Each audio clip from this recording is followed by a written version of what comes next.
Bagaimana kita meniru dan menjadi lebih besar dari Tiongkok? Kalau ada pertanyaan seperti ini, bagaimana kita menjawabnya? Pertama, ciptakan proyek nasional sebagai lokomotif pembangunan ekonomi, seperti membangun infrastruktur dinamis, perumahan, mesin perang, satelit komunikasi big data, ketahanan energi, food country, kesehatan, dan pendidikan nasional kelas dunia. Proyek nasional ini, satu, bagaimana membuat Indonesia menjadi negara superpower di tahun 2045. Untuk itu, kita jelaskan apa itu negara superpower terlebih dahulu. Negara superpower itu berciri dua hal. Ada yang didominasi dan kekuatan militernya terbaik di dunia. Apa yang didominasi? Tiongkok itu misalnya mendominasi perdagangan dunia. Tiongkok juga mendominasi transportasi laut dunia serta jaringan distribusi. Amerika apa yang didominasi? Amerika itu mendominasi mata uang dolar, minyak bumi dan gas, Wall Street, informasi teknologi, digital dan satelit, mengendalikan komunikasi internet, science, medicine, alat perang, armor and guard, sampai hiburan seperti kasino, Broadway, dan Hollywood. Mereka menguasainya. Jadi kalau Indonesia mau menjadi negara superpower, maka harus ada dua hal tadi. Ada yang didominasi dan kekuatan militernya mumpuni. Militernya harus sampai punya Sixth Army atau angkatan ke-6, yaitu Space Army, pasukan Antartika. Pastikan seluruh produksi militernya buatan dalam negeri, dari satelit, kapal selam, 1 juta pesawat pengintai dan perang berbasis drone, senjata hulu ledak nuklir, dan magnetic laser beam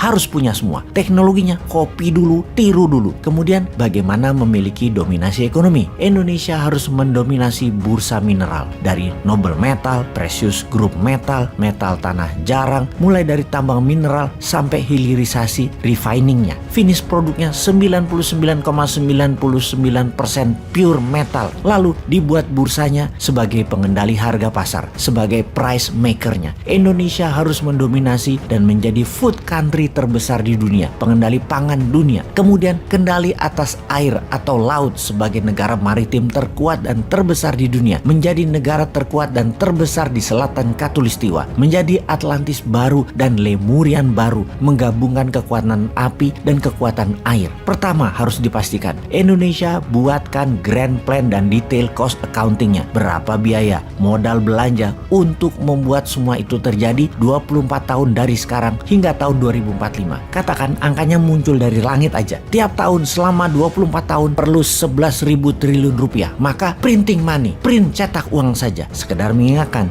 Tiongkok itu awal-awal tahun 80-an hingga tahun 90-an itu membangun masih asal-asalan, masih coba-coba dan berani. Toh uangnya ada ya. Sound familiar ya dengan kata-kata pokoknya uangnya ada gitu ya. Produk Tiongkok yang 3 kali pakai rusak itu biasa. Gedungnya disebut tofu building, dam air, jalanan, jembatan semua jelek mutunya. Dan Tiongkok di tahun 90-an itu adalah imitating country. Semua dikopi, semua ditiru, semua diduplikasi. Pemerintahnya cuek, pura-pura tidak tahu padahal mereka yang mempromosikan. Lalu tahun berjalan, yang tadinya meniru, tadinya imitating, menjadi mahir, atau dalam bahasa kita namanya ala bisa karena biasa. Mulailah kepercayaan negara lain yang tadinya anti malah kemudian bermitra dengan produsen Tiongkok untuk maklun membuat produk utama mereka. Ternyata dunia tunduk ketika tangan terampil dan kekuatan kerja bangsa Tiongkok dimanfaatkan untuk produksi hulu. Bahkan Amerika pun menggeser 40% manufakturnya ke Tiongkok, juga Eropa serta Korea Selatan. Itu setelah bertahun-tahun imitating dan meniru. Inilah yang kita harus lakukan. Inilah yang Indonesia harus lakukan. Printing money dan imitating, meniru,